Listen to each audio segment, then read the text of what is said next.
A Nanny's Tale, a Cat Returns fanfiction by Yarning Chick. Read for you by the author. Chapter 19, The Request.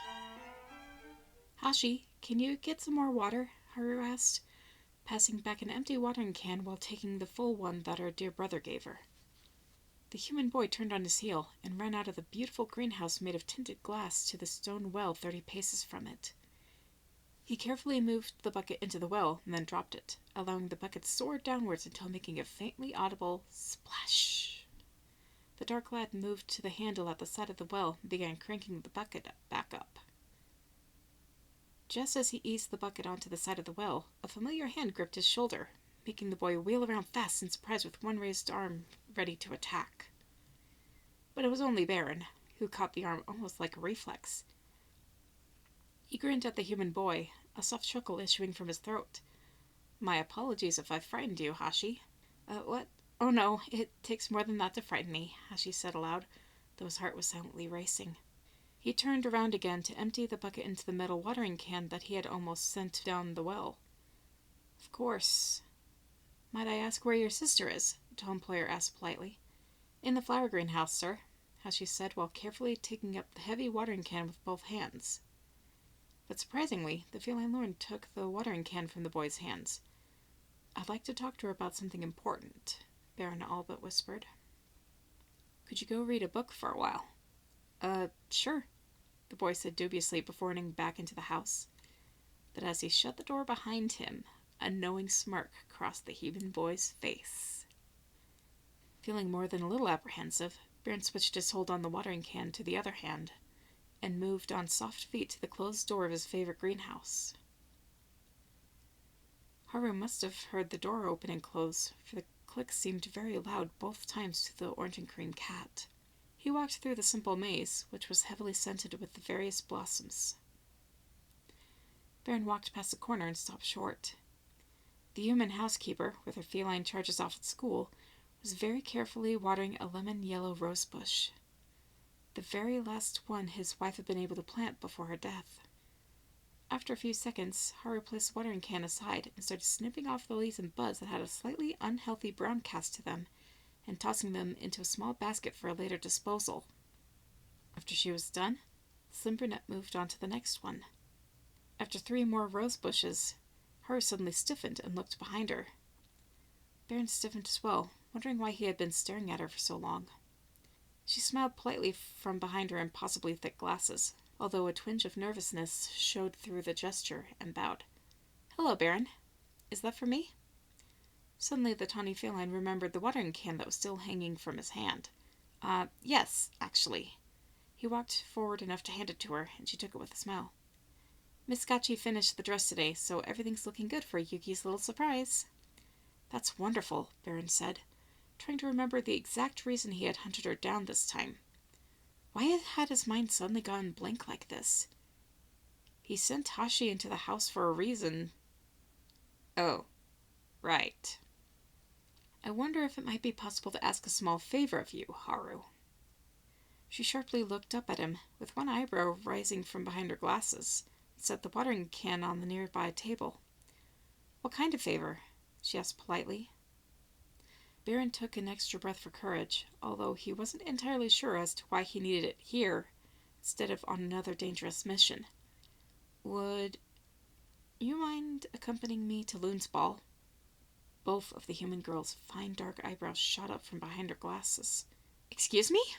the girl asked, her voice turning a higher soprano than her employer had ever heard from her before. "Well," Baron said hastily, "you're sort of coming anyway, and it would be terribly rude on my part to kick you out the door, so to speak, after you're finished with Yuki." I appreciate the thought, Baron, but I'm not really a ball type," she admitted. "I wouldn't really be comfortable at the palace, and I can't really..." The slim brunette kept stammering as a slight blush stained her cheeks once more.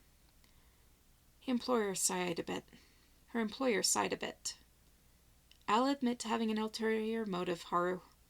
The kings made a proclamation that all bachelors attending Loon's ball must bring a young lady, and to be honest, I know I won't die of boredom if I bring you." The housekeeper stared at him, a little incredulous. What kind of a king makes a proclamation like that? Loon's father, unfortunately. It appears that he's beginning to fall victim to the berserker blood that pops up in the royal line every few generations. So I'll probably need to pull a few strings soon and convince him to abdicate the throne to Loon. But still, would you come with me to the ball? As a friend? You know you can trust me. Just barely. The golden ivory feline could see the girl subtly biting her lip in careful contemplation. On one condition, Baron. Name it.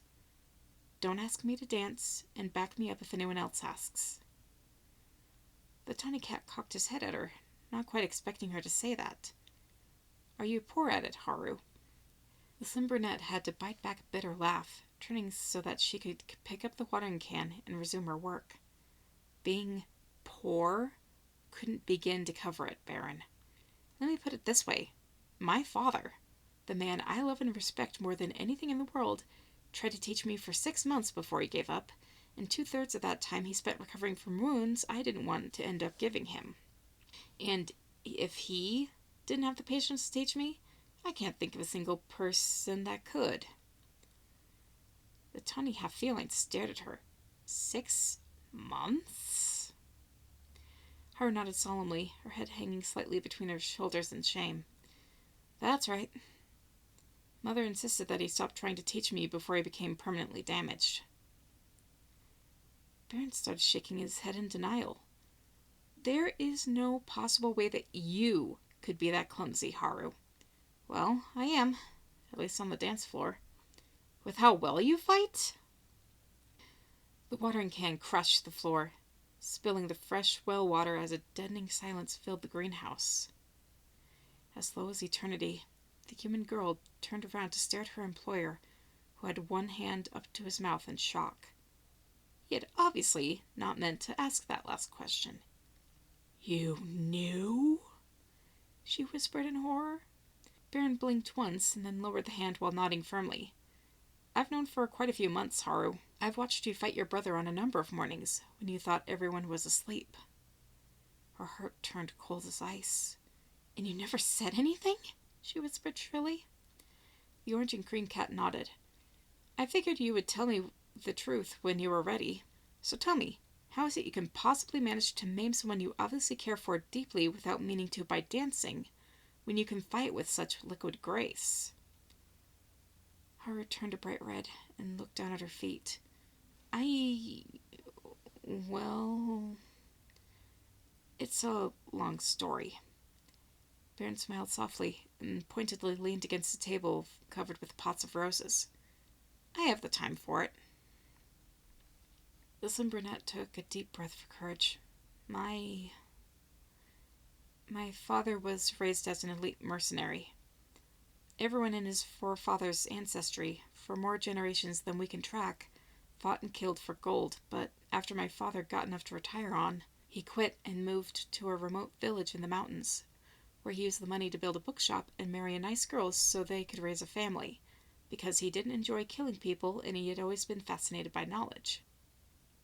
But my father never forgot about the monstrosities he had witnessed in his former career, and he didn't want his children to fall prey to someone that would want to take advantage of me.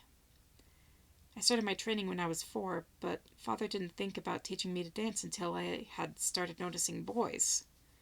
But by then, the natural instinct to hurt was so deeply ingrained that it's impossible for me to dance without hurting anyone. Father says I do more damage by dancing than I ever could by fighting. The human girl sighed, but he was proud of me, no matter what. And I repay him by passing along my knowledge to Hashi, since Father died in an avalanche before he could complete my brother's training. Baron stared at her, a little dumbfounded. I see. Does your brother also suffer from this peculiarity? Oh no. Father saw where he went wrong with me soon enough to prevent Hashi from being as deadly as me, so he can dance pretty well when called to. He can get pretty smug about it. The girl sighed tiredly again. We were scared that you would think we were assassins if you knew about our fighting abilities, but I swear on everything that's good that we mean no harm to you or your children. We are prepared to fight to the death for you, and I apologize for keeping this a secret. It was my idea not to let employers find out. Hashia was the one that wanted to tell you. That strangely made Baron feel better, and a light chuckle escaped his lips. Apology accepted. All right. Since I know that you can't lie worth anything, I promise on my honor not to ask you to dance, and I'll assist you against anyone else that asks for the honor. Haru looked up at him sharply. He grinned back at her, even the faint stiffness gone. Loon's ball, remember? With a start, the brunette realized she had forgotten about the Baron's intent. Oh, right. Okay, I'll come with you. Baron smiled warmly at her and tipped his hat respectfully. Thank you, Haru. With that, he turned and walked out of the greenhouse. Feeling strangely numb, yet alive with sparks, the bespectacled brunette kneeled over in order to retrieve the watering can she had dropped earlier. It's just a polite outing with a friend. He's just being nice. There's no reason for me to think that it might mean that he's... Just forget about it. He's a friend. Just a friend. Stop blushing over nothing already. Although she had no way of knowing that her feline looks had returned with a vengeance once more, the human wasn't surprised when her ears began moving in an unaccustomed cat-like fashion. However, the feline lord was much calmer as he walked back to his house for a cup of tea, and to bring Hashi back from his temporary banishment. This is surprisingly good news. I was starting to worry that she was perfect. This flaw definitely makes her seem more like a person instead of an angel someone was good enough to send down from the clouds.